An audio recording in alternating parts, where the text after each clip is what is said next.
Sua Bíblia no livro de Ezequiel, no capítulo 14, algo para a gente estar meditando nesta noite, algo que Deus colocou nesta tarde no nosso coração.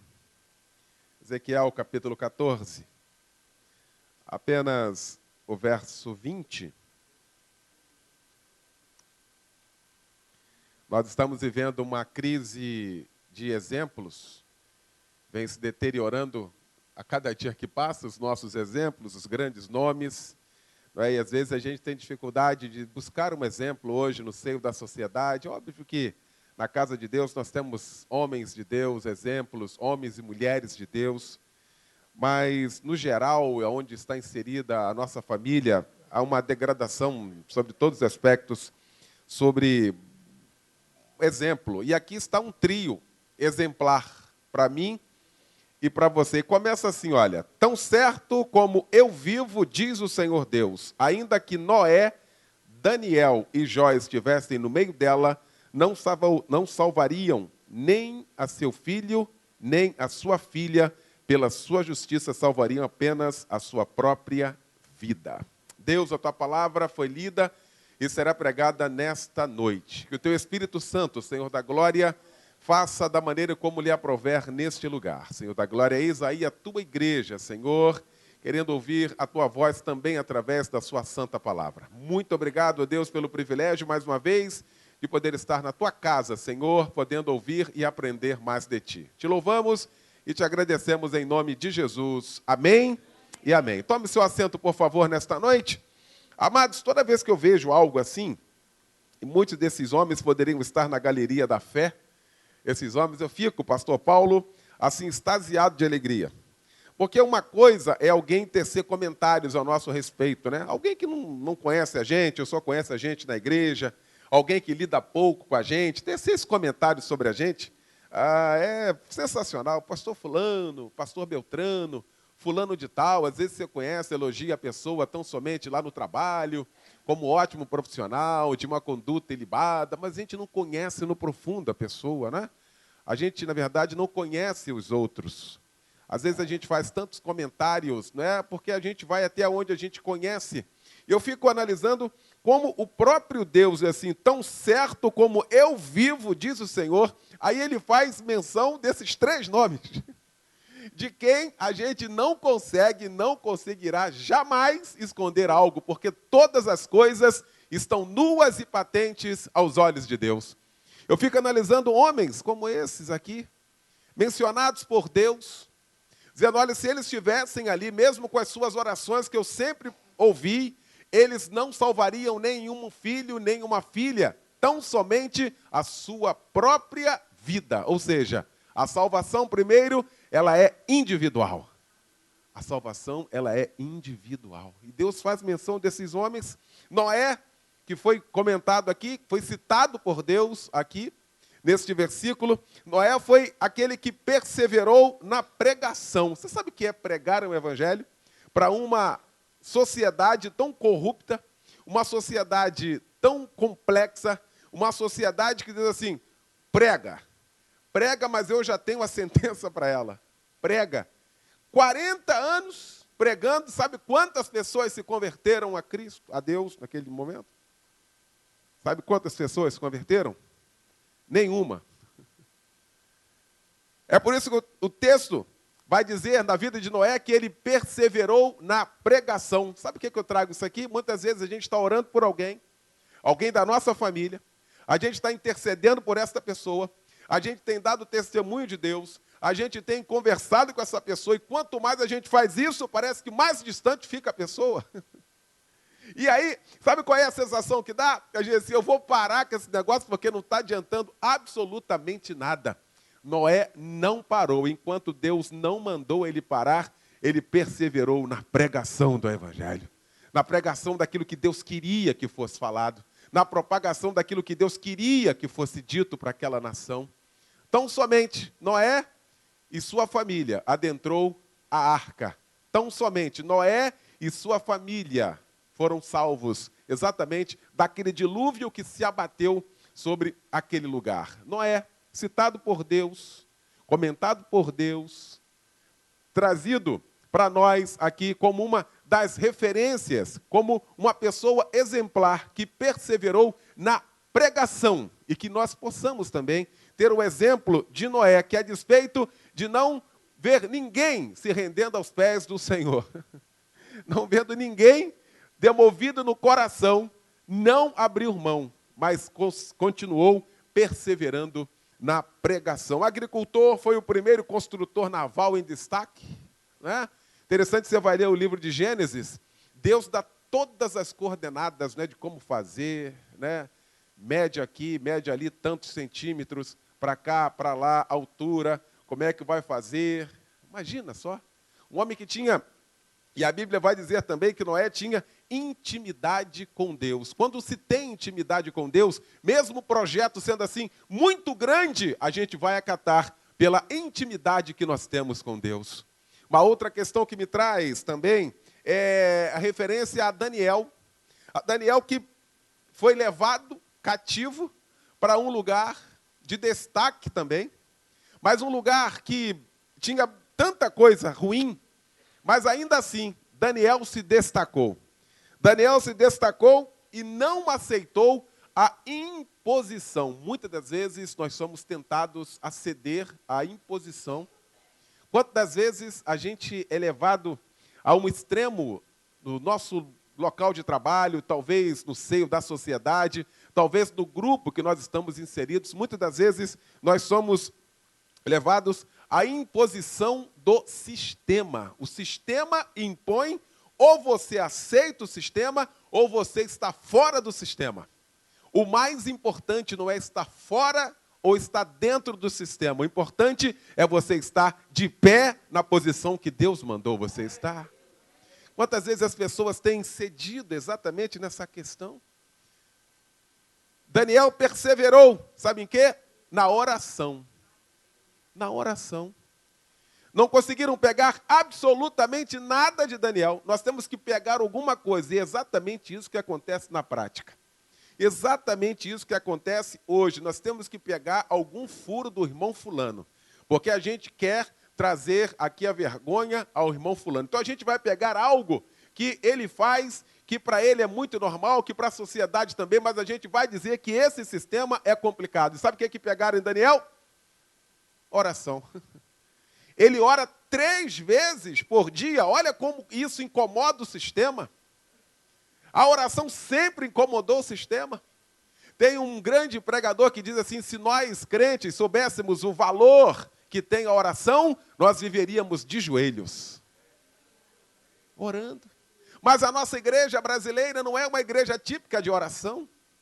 A nossa igreja brasileira não é uma igreja típica de intercessão. Uma vez alguém viajou para a China, alguém viajou, e alguém perguntou assim, e lá no Brasil, como é que é a oração? Não, lá a gente ora bastante. Lá tem muita intercessão. Mas eu estou vendo que aqui, dizia o brasileiro, mas aqui vocês oram o dia todo. Eles falaram, não, aqui nós oramos ainda pouco. No Brasil se brinca de orar. Se brinca de orar.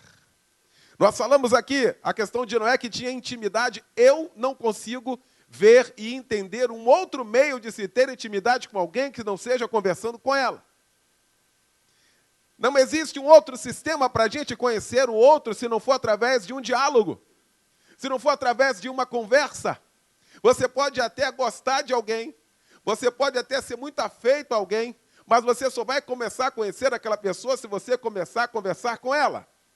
É muito mais fácil você não lidar com a outra pessoa do que ter intimidade com ela. Tem gente que diz que o santo não bateu com o outro, né? Viu esse negócio? Meu santo não bateu com o de fulano. Até dentro da igreja também, eu nem sabia que tinha isso. Né? Eu nem sabia que tinha isso. Mas eu não fui com a cara de fulano. Mas quem é fulano? Não, não sei o nome, não. Você nem conversou. Você nem dialogou. Assim também é com Deus. A gente quer ter uma íntima intimidade com Deus. A gente quer falar com Deus toda hora. A gente quer que Deus fale com a gente toda hora. Mas a gente é complicado para orar. E quando nós oramos, muitas das vezes, sabe o que nós fazemos? vira um monólogo.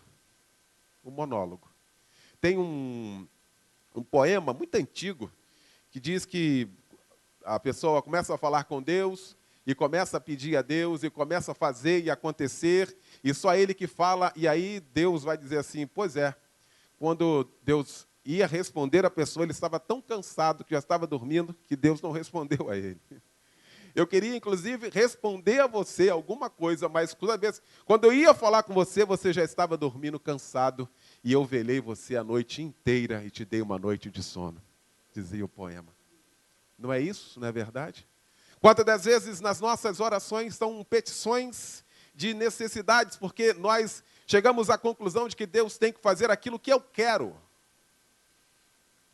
A obrigação de Deus, porque eu estou na casa dele, é fazer aquilo que eu quero, não aquilo que eu necessito. Deus não tem que fazer o que eu quero, o que você quer. Deus vai fazer o que você precisa, o que você necessita, para que a palavra dele cumpra quando diz assim, o Senhor suprirá todas as nossas necessidades. O Senhor suprirá todas as nossas necessidades. Tem algum problema, pastor, pedir algo? Não tem nenhum problema em pedir algo. Absolutamente nada. A oração é isso. Ainda mais a gente pede a quem? Ao Pai. Ao Pai Todo-Poderoso, aquele que pode resolver. Não tem nenhum problema de você pedir o que você quiser. Você só tem que esperar a vontade dele. Que pode ser sim. Não pode ser sim? Deus não pode responder a minha oração com sim? Claro que pode. Já respondeu algumas. Mas ele também pode responder com não. Ou não pode responder com não? Pode? Deus pode responder a minha oração com não? Pois é, graças a Deus que algumas orações ele respondeu com não. Graças a Deus. Ele pode responder também não falando nada? Pode ou não pode? Pois é. O grande problema é quando Deus fica em silêncio. Alguém com a síndrome dos amigos de Jó são os primeiros a chegarem. Rapaz, Deus não te respondeu não? Respondeu não. Ih, rapaz, já deu uma verificada? Não tem pecado aí não? Tem um negócio aí por trás aí que você esqueceu de fazer, de acontecer. Não tem nenhum. São os amigos de Jó. Não. Deus pode responder com sim. Claro que pode responder com sim. Óbvio. Você já teve oração respondida com sim de Deus? Não teve? Quantos aqui já tiveram essa experiência aqui de orações respondidas por Deus? Assim, Senhor, muito obrigado, o Senhor respondeu com sim. Mas quantos também de nós tivemos orações respondidas com não? Já tivemos aqui? Não quero. O apóstolo Paulo também teve a oração respondida com não e não estava em pecado? A oração respondida com não, e olha que algo que estava o afetando, algo que estava afligindo a sua alma, algo que estava cortando a sua alma, algo que estava incomodando a ele, e ele orou 3 vezes. E em todas elas, a resposta veio, mas não veio no resultado que ele queria. A minha graça te basta. Mas você vai continuar com o espinho. A minha graça te basta, mas o espinho vai permanecer. A minha graça te basta, Paulo, porque o meu poder se aperfeiçoa na fraqueza. Mas a minha graça te basta. E aí lá no texto, lá o apóstolo vai escrever, lá no finalzinho assim, Senhor, muito obrigado. Vê se não parece comigo, com você às vezes. Quando ele responde com não, aí lá na frente ele faz a gente entender tudo, como ele disse para Pedro assim, Pedro, o que eu faço agora você não entende, mas vai entender lá na frente. Ali na frente, Deus abre o nosso entendimento. Aí diz assim, Senhor, muito obrigado porque o Senhor me respondeu com não. Muito obrigado porque o Senhor não atendeu a minha oração. O apóstolo vai falar exatamente assim, olha, muito obrigado porque o Senhor não retirou o espinho da minha carne. Porque se o Senhor tivesse tirado o espinho da minha carne, talvez eu tivesse me ensoberbecido. Em outras palavras, talvez eu não estivesse aqui na sua presença. O texto vai falar de Daniel, que perseverou na oração.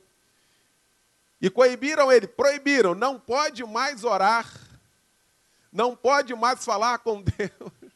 E ele orava 3 vezes, com a janela aberta para o lado de Jerusalém, 3 vezes.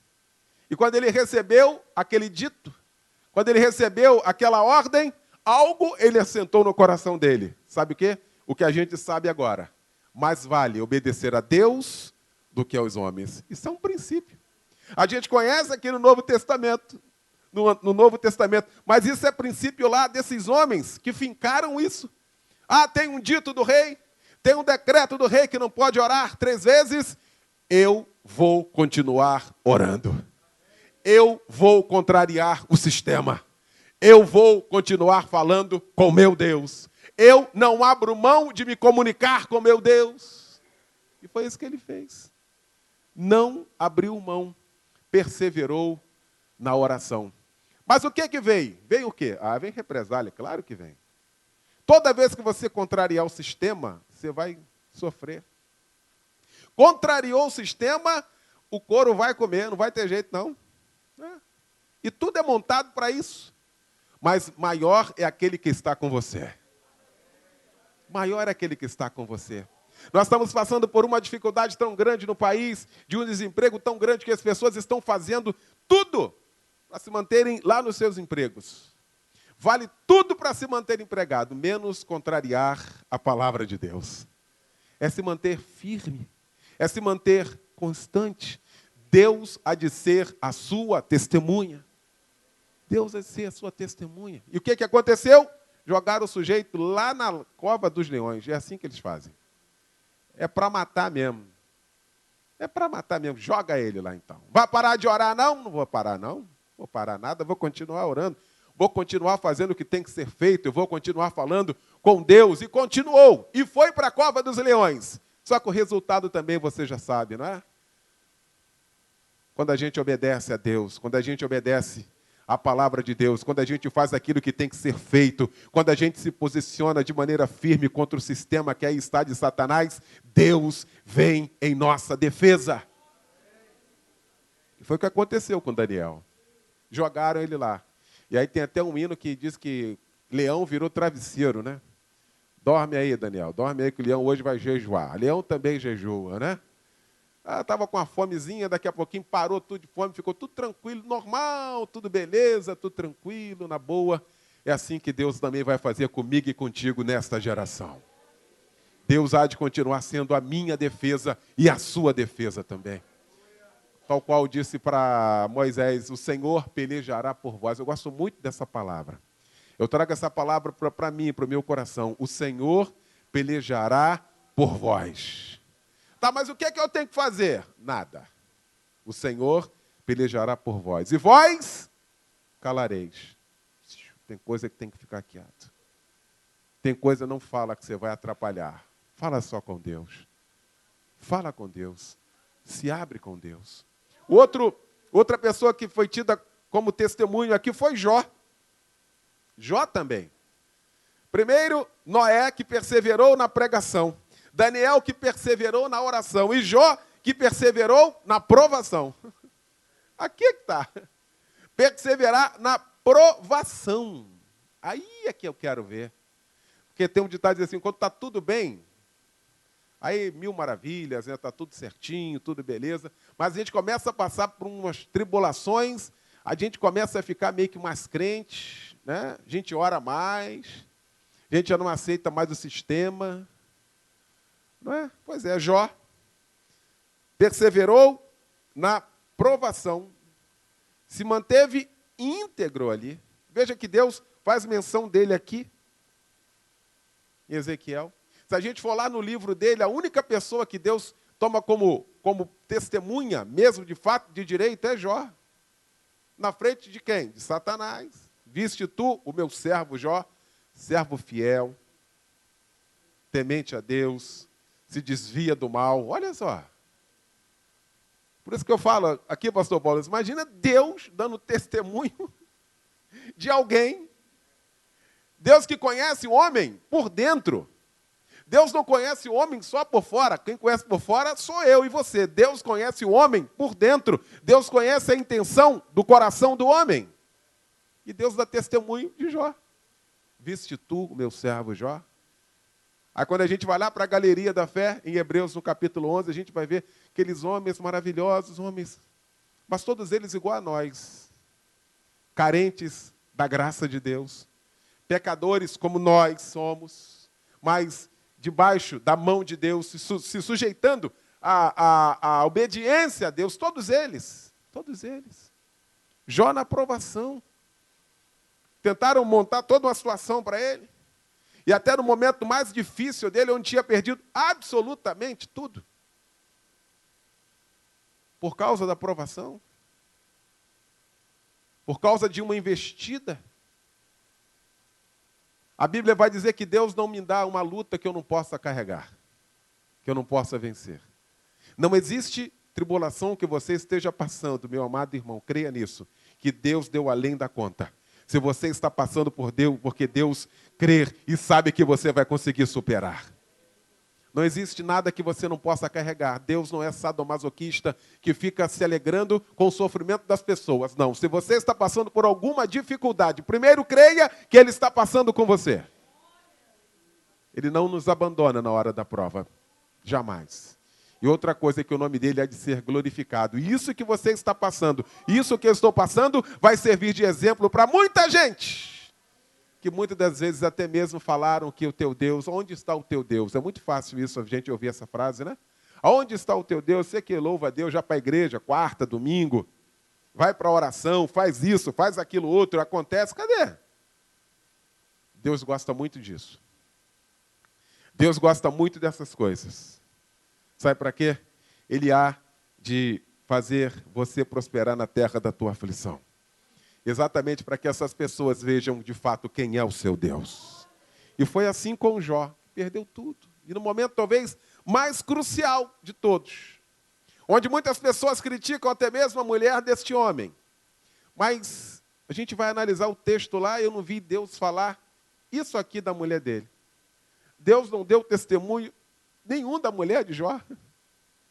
Deus deu testemunho de Jó, mas da mulher dele não. Às vezes a gente não está no seio da situação, uma coisa é a gente analisar a situação de fora, outra coisa é a gente estar dentro da situação. Ninguém nunca sabe o que é perder tudo, inclusive perder filhos. Talvez seja a pior dor que tenha. O sábio vai dizer que aquele que perde um filho encontra a morte. Às vezes a gente não está no seio da situação. E aí essa mulher, num ápice de desespero, no momento de desespero total, diz assim, então para com esse negócio, para de obedecer. Agora há pouco eu falei que Deus não nos daria prova que nós não pudéssemos carregar. Deus sabia que Jó suportaria toda aquela provação. Deus sabia disso. Deus tinha, viu, essa ideia de que Jó conseguiria transpor toda aquela provação. E a mulher dele diz assim, amaldiçoa logo esse teu Deus e morre. Acaba logo com isso. Às vezes o homem natural acha que morrer, né, ele consegue resolver alguma coisa. Não consegue nada. Quantas pessoas aí, a cada dia que passa, o número de suicídios tem aumentado porque as pessoas tentam resolver o problema arrumando um outro problema talvez maior. Amaldiçoa esse teu Deus e morre logo. Ele disse assim, não faz isso não. Assim como fala uma louca, sim fala, ou seja, comparou naquela situação, disse assim, você não entende a situação, você não consegue visualizar lá na frente. O Senhor deu e o Senhor tomou. Olha que coisa. O Senhor deu e o Senhor tomou. Ou seja, Ele é soberano para fazer o que Ele quiser fazer. Deus faz do jeito que Ele quiser fazer. Deus adora contrariar o ser humano. Primeiro que o pensamento dele não é igual ao nosso pensamento. A gente tem um pensamento finito, de Deus é infinito. A gente quer, às vezes, entrar no sistema de Deus. A gente, às vezes, quer montar, sabe, um quebra-cabeça para a gente poder... Não, Deus sabe o que faz. Deus tem o melhor para mim e para você. Mesmo que agora não esteja entendendo, mas uma hora Ele vai fazer eu entender. O Senhor deu e o Senhor tomou. Bendito seja o nome do Senhor. Sabe o que é isso? É perseverar na provação. Vem coisa grande aí. Se Ele está fazendo isso, vem coisa grande aí. Eu não sei o que Ele quer fazer com a minha experiência que eu estou passando, com a provação que eu estou passando, mas que Ele vai fazer algo extraordinário, isso Ele vai. Que possamos, meus amados irmãos, nesta noite, e a partir desta noite, perseverar na pregação na pregação do Evangelho, a qual igreja chamada você, a igreja chamada eu, nós somos chamados para uma missão na terra. E a missão principal, minha e sua, é a propagação do Evangelho de Cristo. Não abra mão de ser boca de Deus aonde você estiver. Não abra mão de ser testemunha de Jesus aonde você estiver. Porque você e eu vamos estar cumprindo o ID do Senhor Jesus. Mas, pastor, eu sempre costumo dizer isso, porque tem sempre alguém, às vezes, quando a gente fala isso, pensa exatamente isso, mas eu não sei falar. Mas olha, esse evangelho, ele é tão fantástico que o som mais alto que sai, muitas das vezes, da nossa vida, é o silêncio.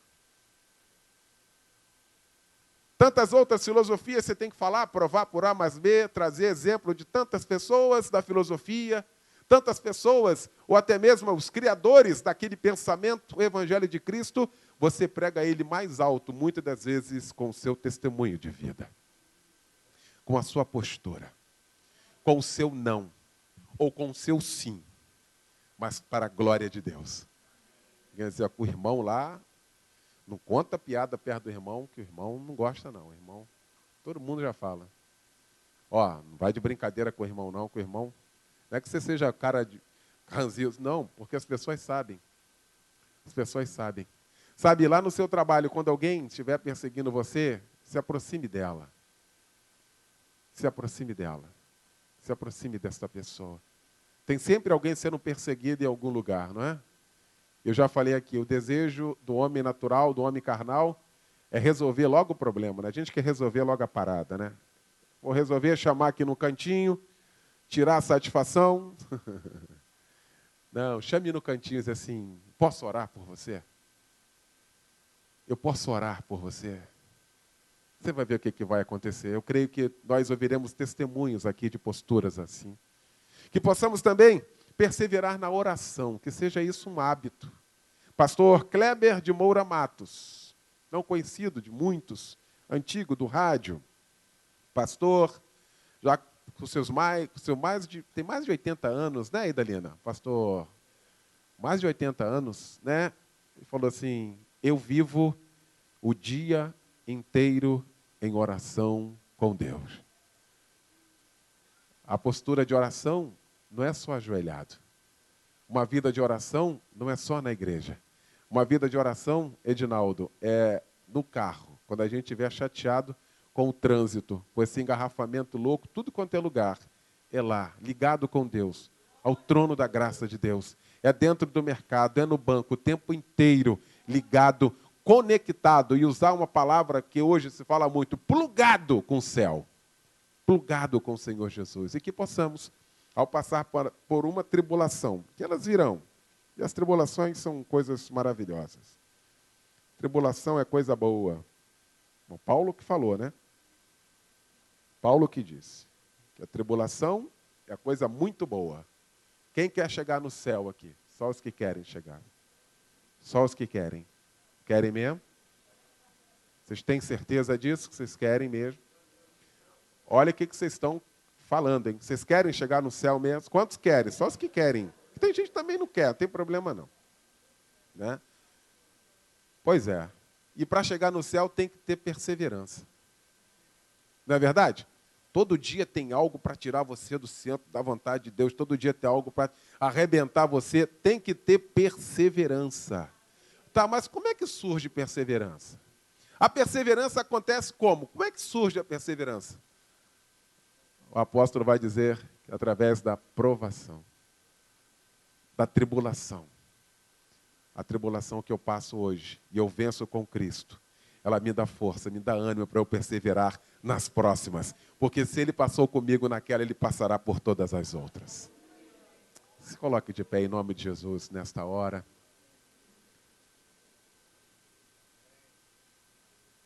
Aleluia. Aleluia. Glória a Deus. Eu trago uma frase comigo que eu vi o ano passado e eu acho lindo. E essa frase é uma frase verdadeira. Ninguém vai calar a igreja de Cristo. Ninguém vai calar você. Ninguém vai calar a sua vida. Tem lugar, e foi falado hoje no debate, que você não pode falar, né? Tem lugar que você não pode falar do Evangelho, tem lugar que você não pode propagar o Evangelho. Só que ninguém vai poder calar a atitude da sua vida. Ninguém vai calar a igreja de Cristo.